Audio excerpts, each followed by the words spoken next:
Hello dear students, welcome back to my YouTube channel. If you are new to my channel, please do subscribe and please hit the bell icon so that you could be aware of the new notifications and the videos I am uploading daily. आज हम बात करेंगे linkage and recombination की बहुत ही easy तरीके से कि कैसे लिंकेज और रिकॉम्बिनेशन को हम कंपेयर कर सकते हैं with an example of a fruit fly drosophila melanogaster. ये एक्सपेरिमेंट जो किया गया था वो TH मॉर्गन ने किया था और कि क्यों किया था उन्होंने experiment to see the basis for variation कि कैसे सेक्सुअली रिप्रोड्यूसिंग ऑर्गेनिजम्स में कैसे वेरिएशंस इतनी आती हैं, उस वेरिएशन का बेसिस क्या है। तो will begin with this theory now. तो देखिए क्या है, Morgan carried out several dihybrid crosses in Drosophila to study genes that was sex linked. तो मॉर्गन ने क्या करा, मॉर्गन ने बहुत सारे डायहाइब्रिड क्रॉसेस करें ड्रोसोफिला में जीन्स की इनहेरिटेंस को समझने के लिए, ऐसे जीन जो सेक्स लिंक्ड थे, जो सेक्स क्रोमोसोम्स में प्रेजेंट थे। The crosses were similar to the dihybrid crosses carried out by Mendel in pea. Crosses सिर्फ सेम उसी तरीके से करे जिस तरीके से मेंडल अपने पी प्लांट में करते थे। फॉर एग्जाम्पल मॉर्गन ने किस पे हाइब्रिडाइजेशन कराया, किसको क्रॉस करवाया? Yellow bodied white eyed female, yellow पीले रंग की बॉडी थी उनकी और सफ़ेद रंग की आइज थी। किसके साथ क्रॉस कराया, उनको हाइब्रिडाइज करवाया? ब्राउन बॉडी रेड आई मेल्स के साथ, मतलब ऐसी फीमेल्स लिए और ऐसे मेल्स लिए। उनको इंटरक्रॉस कराया देयर F1 प्रोजेनी, फिर उनकी दोबारा F1 प्रोजेनी को इंटरक्रॉस कराया। He observe that the two genes did not segregate independently of each other. उन्होंने क्या देखा कि जो दो जीन्स थे वहाँ पे वो सेपरेट नहीं हो रहे थे इंडिपेंडेंटली एक दूसरे की compare. And the F2 ratio divided very significantly from 9:3:1। जो F2 रेशियो हमारा मैंडल के क्रॉस में आया था ना, 9:3:1 डायहाइब्रिड क्रॉस में, वो रेशियो यहाँ पे नहीं आया, बल्कि उन्होंने सेम तरीके से एक्सपेरिमेंट कराया जिस तरीके से मैंडल ने अपने पी में करा था। बट ये रेशियो क्या हो गया, डेविएट हो गया, मतलब चेंज हो गया slightly.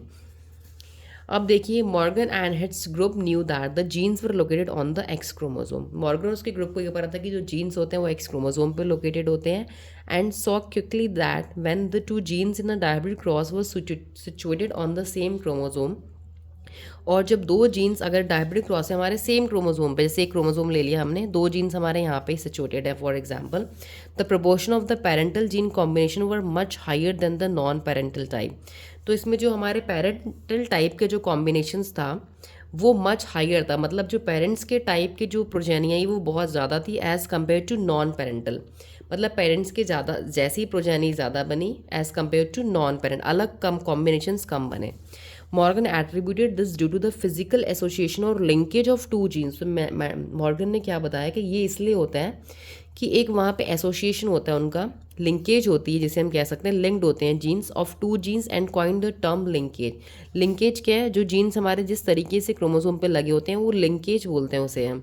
To describe this physical association of gene on a chromosome and the term recombination to describe linkage और रिकॉम्बिनेशन को क्या बोला, to describe the generation of non parental gene combination. तो रिकॉम्बिनेशन मतलब तब होगा जब फॉर एग्जांपल इस टाइप के क्रोमोसोम थे हमारे, अब हमारे नए टाइप के क्रोमोसोम सपोज ऐसे बन गया, मतलब कोई न्यू कॉम्बिनेशन बन गया। तो न्यू कॉम्बिनेशन मतलब पेरेंट्स के जैसे नहीं है, तो इन्हें बोलेंगे नॉन पेरेंट्स। तो नॉन पेरेंट्स, पेरेंट्स के जैसा वो मेल नहीं खा रहे, वो क्यों बनते हैं, वो इसलिए बनते हैं ड्यू टू रिकॉम्बिनेशन की वजह से। रिकॉम्बिनेशन में क्या होता है, हमारा क्रॉसिंग ओवर होता है, दो क्रोमोसोम आपस में मिलते हैं, दो जेनेटिक मटेरियल्स आपस में क्रॉस ओवर करते हैं तो एक न्यू कॉम्बिनेशन बनता है, तो वो हमारा होता है रिकॉम्बिनेशन की वजह से। Morgan and its group also found that even when genes are grouped on the same chromosome, some genes were very tightly linked. तो मॉर्गन ने क्या बोला कि जब जीन्स हमारे सेम क्रोमोसोम पे लगे होते हैं तो कुछ जीन्स हमारे बहुत टाइट से, मजबूती से लगे होते हैं। जो जीन्स बहुत टाइट से लगे होते हैं वो बहुत लो रिकॉम्बिनेशन दिखाते हैं, बिकॉज वो निकल नहीं पाते वहाँ से। वेल अदर वर लूजली लिंक्ड, जो जीन्स बहुत लूजली लिंक्ड होते हैं आराम आराम से, वो बहुत हाई रिकॉम्बिनेशन, मतलब बहुत ज़्यादा रिकॉम्बिनेशन दिखाते हैं, अपनी जगह से हिल जाते हैं और फटाफट रिकम्बाइन या क्रॉस ओवर हो जाते हैं। For example he found that the genes white and yellow are very tightly linked and showed only 1.3% recombination. तो उन्होंने ये बताया कि जो जीन्स हमारे बहुत टाइटली लिंक्ड थे ड्रोसोफिला में, वाइट और येलो बॉडीड में, उनमें सिर्फ 1.3%, मतलब बहुत ही कम रिकॉम्बिनेशन हो कि जीन्स बहुत उसमें टाइटली लिंक्ड थे क्रोमोसोम में।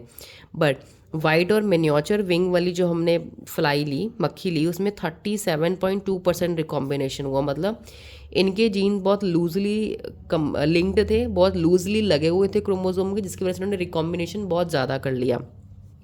अब इनके मॉर्गन के स्टूडेंट्स थे, his student Alfred Sturtevant use the frequency of recombination between gene pairs on the same chromosome as a measure of the distance between genes.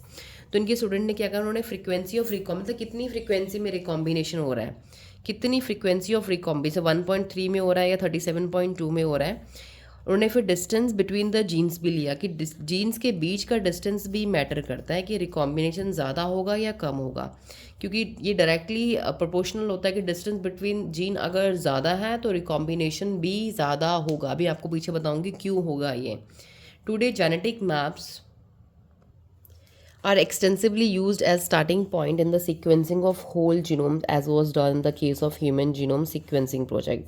तो जेनेटिक मैप्स भी use हो रहे हैं कि पूरा का पूरा जीनोम जो हो रहा है वो सीक्वेंस किया जा रहा है, पूरे पूरे जेनेटिक मटेरियल को सीक्वेंस कर रहे हैं, बेस पेयर्स को निकाल के किसकी कैसे पेयरिंग है, क्या क्या चीज़ें बन रही हैं। अब देखिए यहाँ पे हम डायरेक्टली आते हैं क्रॉस ए और क्रॉस बी में। स्टूडेंट्स एक्चुअली बहुत कन्फ्यूज रहते हैं क्रॉसेस में, but I will explain you in a very easy language. Moreover आप अच्छे से इसको समझ सकेंगे, अपने डाउट्स को सिर्फ डायग्राम से क्लियर करके पूरी थ्योरी को आप आराम से अंडरस्टूड कर सकेंगे। अब देखिए क्रॉस ए में ये मेल और फीमेल है, ये भी मेल और फीमेल से इन्होंने ले रखी हैं। अब देखिए फर्स्ट क्रॉस में क्या लिया इन्होंने, येलो और वाइट, येलो और वाइट बॉडीड वाली इन्होंने फीमेल्स ली, दूसरे में वाइल्ड टाइप लिया उन्होंने। वाइल्ड टाइप मतलब वो फीमेल्स ली जो कि हमारी occur in natural population, natural population में आराम से ऑकर करती है, उस चीज़ को हम बोलते हैं वाइल्ड।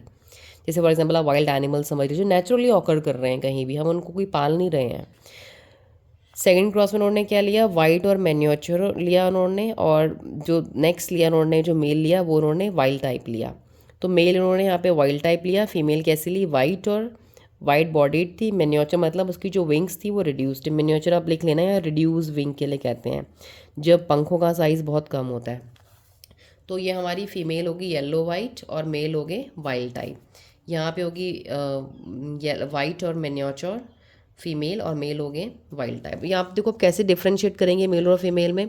आपको पता है फीमेल के पास क्रोमोसोम होते हैं XX, तो आप यहाँ लिख सकते हैं लेफ्ट हैंड से XX क्रोमोसोम हो गए फीमेल्स के पास, और X, और जो मेल के क्रोमोसोम होते हैं वो X और Y होते हैं, मतलब अलग, एक तो एक ऐसा ही होता है सेम, एक अलग होता है। ये जो अलग वाला है ना आपको, ये हमारा Y क्रोमोसोम, मतलब ये हमारा मेल वाइल्ड टाइप है। सेम यहाँ हो गया। अब देखो यहाँ पे जो जीन्स हैं वो बहुत पास लगे हैं, YW जीन्स का नाम है, या Y+W+, यहाँ पे जीन्स बहुत दूर दूर है। हम पहले पहला क्रॉस स्टडी करते हैं। तो जीन्स देखिए बहुत ही पास पास हैं, जीन्स बहुत पास थे। तो फर्स्ट जनरेशन की कैसी, फर्स्ट जनरेशन में उनका क्या हुआ कि वाइल्ड टाइप की फीमेल्स बन गई और येलो वाइट टाइप के मेल्स बन गए, मतलब कॉम्बिनेशंस हो गए। वाइल्ड टाइप की फीमेल्स बन गई और येलो वाइट टाइप के मेल्स बन गए, क्योंकि देखो इस ब्लू वाले का एक हमारा फीमेल में चले गया, एक हमारा ऑरेंज वाला मेल में चले गया, तो न्यू कॉम्बिनेशन बन गया। तो इसमें देखो क्या हुआ कि हमारा पेरेंटल टाइप, पेरेंट्स के टाइप के कितने जनरेशन्स, मतलब कितने ऑफस्प्रिंग हमारे पेरेंट के जैसे बने, कितनी मक्खियाँ पेरेंट्स की जैसी बनी, 98.7% बनी। कितनी, 98.7%। रिकॉम्बिनेशन सिर्फ कितने बने, 1.3%। देखो अब ये रिकॉम्बिनेशन बना है बस, ये हल्का सा आपका, तो रिकॉम्बिनेशन सिर्फ हुआ 1.3%, सिर्फ रिकॉम्बिनेशन देखा गया। अब देखो यहाँ जीन्स बहुत पास पास थे, रिकॉम्बिनेशन कम हुआ। रिकॉम्बिनेशन कम मतलब एक पॉइंट और था कि रिकॉम्बिनेशन कम होने का मतलब ये भी है कि जीन्स बहुत टाइटली लिंक्ड है, तो आप लिख सकते हैं यहाँ पे टाइटली लिंक्ड। तो जीन्स यहाँ टाइटली लिंक्ड है, रिकॉम्बिनेशन कम हुआ, फिर ऐसी F2 जनरेशन निकाल के हमारा जो भी रिजल्ट ये आ गया। अब सेकंड क्रॉस में आइए, जीन्स क्रोमोसोम में बहुत दूर लोकेटेड है। ये XX फीमेल के क्रोमोसोम हो गए, फीमेल फ्लीस के, और ये XY मेल मक्खी की क्रोमोसोम हो गए। इनमें जो जीन्स के बीच में गैप है वो काफ़ी ज़्यादा है। तो पेरेंटल टाइप मतलब पेरेंट्स के जैसे कितनी ऑफस्प्रिंग आए, जनरेशन आई फ्रूट फ्लाई की, 62.8%, मतलब यहाँ से यहाँ पे परसेंटेज कम हुई है फ्रीक्वेंसी। और रिकॉम्बिनेंट कितने बने, 37.2% हमारे रिकॉम्बिनेंट बने। 1.3 से फ्रीक्वेंसी सीधा चलेगी 37.2 में। इसका मतलब क्या हुआ कि न्यू मतलब नॉन पेरेंटल, ये नोट डाउन करो, इसको नॉन पेरेंटल लेंगे, पेरेंट जैसे नहीं है, न्यू फॉर्म हुए हैं। रिकॉम्बिनेशन से नए तरीके के जो कॉम्बिनेशन से हमारी जो फ्रूट फ्लाइज बनी है वो कितनी बनी है, 37.2% बनी है। इसका रीज़न तो पहला अगर हम थ्योरी से कंपेयर करें वो ये है फर्स्ट पॉइंट कि जीन्स अगर लूजली लिंक्ड है तो रिकॉम्बिनेशन ज़्यादा होगा। तो मतलब क्रॉस बी में जीन्स क्या है, लूज़ है, रिकॉम्बिनेशन ज़्यादा हो गया। सेकंड पॉइंट हमारा ये बताता है कि जो हमारे डिस्टेंस बिटवीन द जीन होता है, अगर डिस्टेंस बिटवीन द जीन, जो अल्फर्ड ने बताया था उनके स्टूडेंट ने, अगर डिस्टेंस बिटवीन द जीन ज़्यादा होता है तो रिकॉम्बिनेशन की फ्रिक्वेंसी बहुत ज़्यादा होती है। तो distance between the genes and if genes are loosely linked, जो जीन्स दूर होते हैं वो लूजली लिंक्ड होते हैं, उनके बीच में डिस्टेंस ज़्यादा होता है, इसलिए वो रिकॉम्बिनेशन ज़्यादा दिखाते हैं। तो आप इस तरीके से इसको कम्प्लीटली क्रॉस को याद कर लेंगे। थोड़ा सा मैंने यहाँ पॉइंट लिखा, ये भी लिख लीजिए क्योंकि मेरे कुछ इंपॉर्टेंट पॉइंट्स मैं हमेशा लिखती रहती हूँ। Distance between the gene is directly proportional to recombination और क्रॉसिंग ओवर। अगर डिस्टेंस बिटवीन द जीन, अगर जीन के बीच में डिस्टेंस बढ़ेगा तो रिकॉम्बिनेशन भी ज़्यादा होगा और क्रॉसिंग ओवर भी ज़्यादा, क्रॉसिंग ओवर से तो रिकॉम्बिनेशन होगा। अब देखिए अगर डिस्टेंस बिटवीन द जीन कम है तो रिकॉम्बिनेशन भी कम होगा। तो आप इसको लिख सकते हैं, ये फॉर्मूला बना के आप इस पूरे रिकॉम्बिनेशन की प्रोसेस को लर्न कर सकते हैं। तो this is a complete illustration of linkage result of two dihybrid cross conducted by Morgan. Cross A shows cross between gene Y and W के बीच में क्रॉस दिखाया है, cross B show between W and M के बीच में दिखाया है, वाइट और मिनिएचर, यहाँ पे येलो और वाइट लिया था females. Here dominant wild type alleles are represented with plus, जो डोमिनेंट वाइल्ड टाइप अलील्स हैं उनको हमने प्लस से, मतलब प्लस मतलब वो करेक्टर डोमिनेंट रहेगा उनकी बॉडी में, इसलिए हम वहाँ पे हमने प्लस लगा दिया। Note the strength of linkage between Y and W is higher than W and M. जो हमारी स्ट्रेंथ ऑफ लिंकेज है वो हमारी वाई और डब्ल्यू में ज़्यादा है as compare to W and M. क्योंकि वाई और डब्ल्यू में लिंकेज क्यों ज़्यादा है, क्योंकि यहाँ पे पेरेंट्स के जैसे जीन्स बहुत ज़्यादा बने, क्योंकि ये टाइटली लिंक थे ना। ये पॉइंट आप नोट डाउन कर लीजिए, बहुत इंपॉर्टेंट है। वाई और डब्ल्यू के बीच में हमारी जो लिंकेज की स्ट्रेंथ है वो बहुत ज़्यादा है। क्यों? क्योंकि gene pass and tightly linked है, तो रिकॉम्बिनेशन यहाँ कम हो रहा है क्योंकि लिंकेज ज़्यादा है। लिंकेज ज़्यादा होगी तो रिकॉम्बिनेशन कम होगा। लिंकेज मतलब किस तरीके से जीन्स टाइटली या लूजली लिंक्ड है क्रोमोसोम्स के ऊपर। और डब्ल्यू और एम में क्या है, हमारी स्ट्रेंथ ऑफ लिंकेज कम है क्योंकि ये बहुत दूर दूर है, डिस्टेंस ज़्यादा और लूजली लिंक्ड है, इसलिए यहाँ पे रिकॉम्बिनेशन ज़्यादा हुआ। This is a very easy way to understand linkage for all the board student as well as the NEET students. Those are appearing in the examination. तो आपको इस तरीके से ये इस पूरे चार्ट को समझना अच्छे तरीके से। Thank you for watching the video. Next video I'll explain you polygenic inheritance, pleiotropic and sex determination and various type of organisms.